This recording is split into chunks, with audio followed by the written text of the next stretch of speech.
Well, I don't think specifically trailing in the fourth quarter is that big of a deal. I think adversity, early in the year, maybe we didn't have as much of adversity, but we knew adversity was coming. And there was definitely times this year that we felt that. I know Florida State game, and there were several others, South Carolina on the road versus your rival in a game that you're expected to win by a lot based on how the year was going. And just like Tony said, our guys never panicked. And that's one thing we talk about, right before those guys go out there to the field is, hey, expect adversity. It's going to come at some point in the game. So let's not be surprised by it. Let's just all come together, rise up, and continue to play and do what we do. And it's a 4-quarter game, and we feel like we're talented enough. If we'll play consistent for 4 quarters, then we're going to have a chance to be able to win and like the outcome. And so, even though it might not have been on the scoreboard, there was definitely some adversity that our guys have had to go through. And, there's been some times in the locker room where, we're going to see how the guys are going to react. And, I think that's one thing that's special about this offense this year. At NC State, I know it was a scoring fest, and every time that we'd get up, it'd come back. And, there were definitely some times where our guys had opportunities where I feel like maybe in the past some of our other offenses maybe would have kind of settled in and kind of become a victim of that adversity. This year, the guys have stayed focused and, really just continued to compete and go out and execute in the face of adversity. So, but no, I don't wish that we were trailing at any point in the fourth quarter this year. Hey guys, there's a lot of the same players back for Oklahoma, but this is a different defense that you're seeing. What do you guys notice in your preparation? It's different. The biggest difference to me, because really focusing on the run game, is watching the 3 down that they have. A couple new guys, but some of the same guys, but they look like they've leaned down a little bit. They're playing a lot more physical with their hands. They're commanding double teams, so they're letting the linebackers flow. The linebackers are very active. They're very experienced, got really good instincts. And then they got 2 really good corners on the back end that are playing at a high level with a lot of confidence. I think one has 6 and one has 5 interceptions on the season. Their safeties, they move well.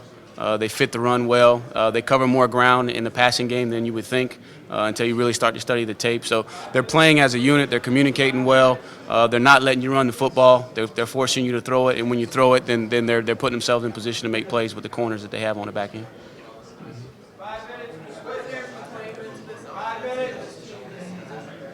Well, first and foremost, he was voted a permanent captain, which I think is one of the highest honors you can have in a game of football when your teammates select you a captain. But he's been the glue on the offensive line. I think he's really helped Jay in his transition back, and he's brought the best out of Jay. He just makes everyone else around him better because of the way he carries himself. What you see is what you get. So the same Eric McLean that you guys see in front of the cameras and in front of the microphone is the same guy that we see on the practice field. He's just a consummate leader. He cares about his teammates. He's going to go out and work hard every day. So he's just the kind of guy. If you're going to put a C on somebody's jersey, he's that guy, and that's what he's meant to our team. Jim, it seems like you said that Deshaun said on that 3rd down, I'm going to carry it.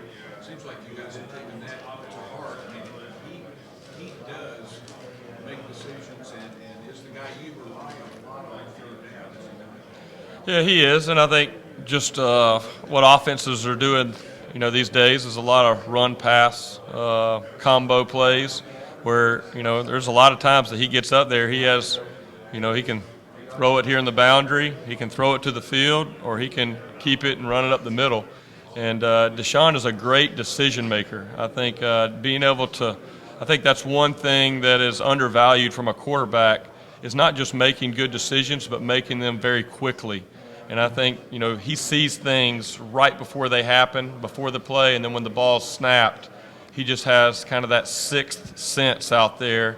And, as you go back and watch video, typically with those type of plays, you go back on Sunday and Monday and you sit down with the quarterback, and, if he made the right decision 70 to 75% of the time, that's about average.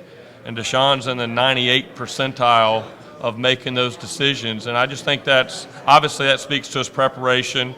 Brandon Streeter, quarterback coach, does an excellent job with him.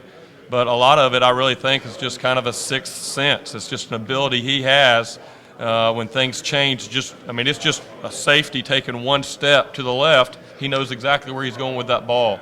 And I think that's allowed him to be right, so that when he is running the ball, it's because there's the right numbers in the box, and you're not just calling a run and just running it regardless of what they'll look.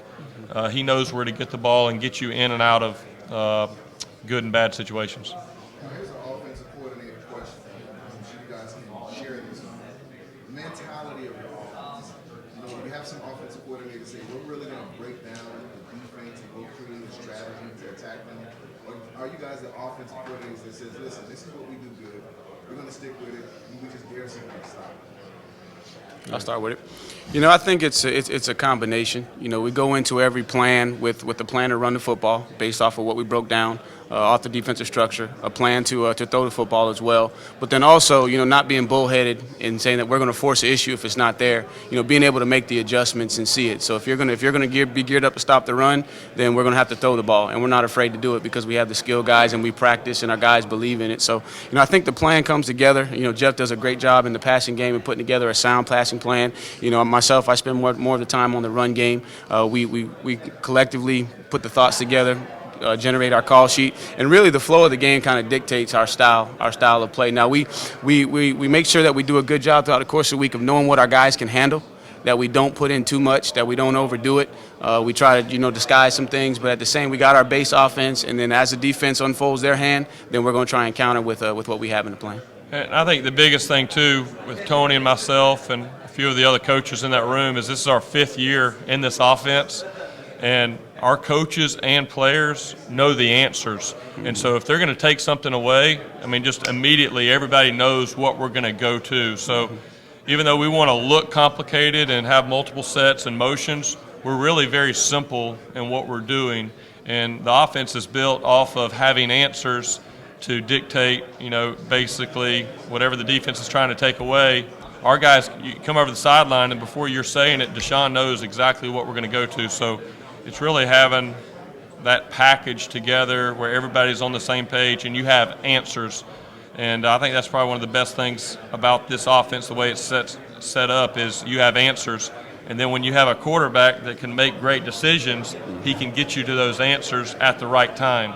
And that's probably been a big part of our success. You guys are co-offensive coordinators. Almost in a sense, you guys are married. In every marriage, you have an argument. Has there ever been a time or a game that you guys went to a situation where you guys didn't agree and say, I don't know? Can you recall a game or a situation where you guys weren't in agreement on making a call? We actually get this question a lot, and we actually were talking about maybe making up a scenario that would be a lot of fun for everybody.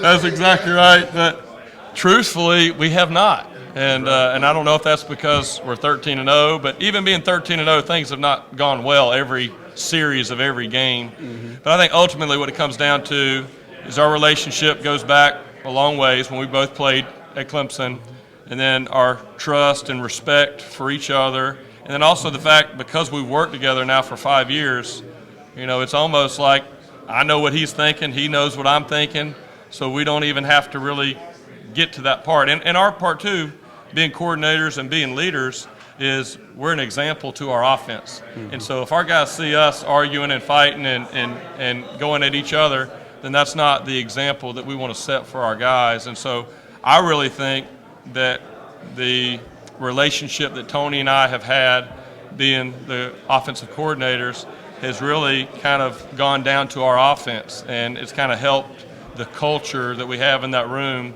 That, really, it's not about, and that's what whenever Coach Morris left Clemson last year, we were getting ready to go play Oklahoma, in the bowl game. There was a lot of questions, and, Coach Morris, who was a big part of what we were doing, left. Our message to our players was the Clemson offense is in this room. We love Coach Morris. He did a great job. We give him a lot of credit, but it's all about the players, and it's not about any coach. There's plenty of other coaches in our room that could get up and do what Tony and I do. Mm-hmm. It's not about any coach. It's not about any player. It's about this group together, and everybody's role is important. And so really fostering that environment rather than maybe just one or two people, I think has been good. But really, we haven't had that moment yet.